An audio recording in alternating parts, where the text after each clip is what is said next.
नमस्कार, वंदना चॅनल तुमचं स्वागत आहे.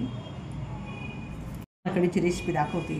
लसूण मिरच्या पाकळ्या घेतल्या 4-5, आलं घेतलं अर्धा इंच, जिरे घेतले, ह्या मिरच्या घेतल्या. आता हे सगळं मिक्सरमध्ये दळून घेऊ आपण. तेल टाका 2 चमचे. आता मोहरी टाकली, ह्या 2 लवंगांची फोडणी, थोडेसे जिरे आणि ओवा थोडासा टाकायचा, म्हणजे सर्दी खोकला होत नाही कढीला. आता हे वाटण जळलं ना, आपण हे टाकायचं, वाटण टाकायचं.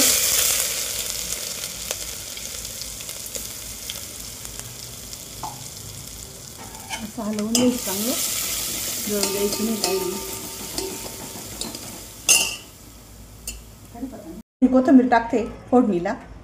अजून टिप्स आहे का, स्टीलच्या पातेल्यात कढी करण्याचं कारण, त्या पातेल्यात कढईत कधीच कढी करायची नाही हांड्याच्या भांड्यामध्ये. कारण हांड्याच्या भांड्यात जर आपण कढी केली तर ती ही होती,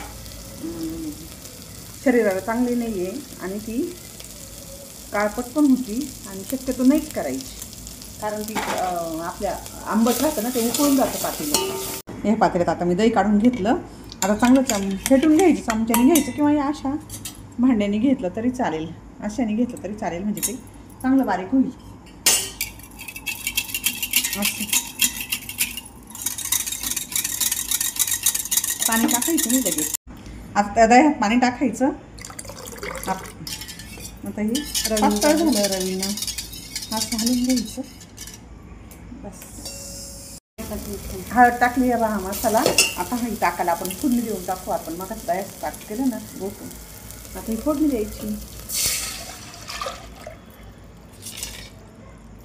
डाळीचं पीठ घेतलं. आता आपल्या घट्ट पातळ कसं करायचं त्यानुसार घ्यायचं, कालवून कढीला टाकायचं.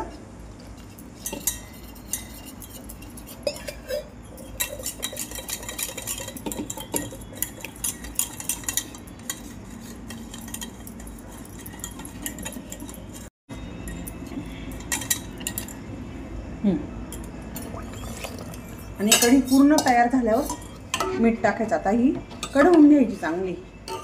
गॅसवर, बारीक गॅसवर ठेवली तरी चालेल, मोठ्या गॅसवर, पण सारखी हलवत राहायची, म्हणजे ती फुटत नाही. अशी उकळी येऊ द्यायची नाही, सारखी अशी हलवत राहायची. छान एकदम अशी स्मूथ सारखी हलवत राहायची, उकळू द्यायची.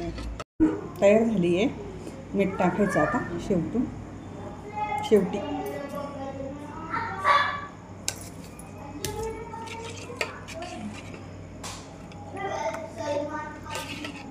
कलर पण छान आला आहे आणि कढी पण छान झाली, छान होती. नंतर आपण पूर्ण झालं की तिचं कढवून मग मीठ टाकायचं.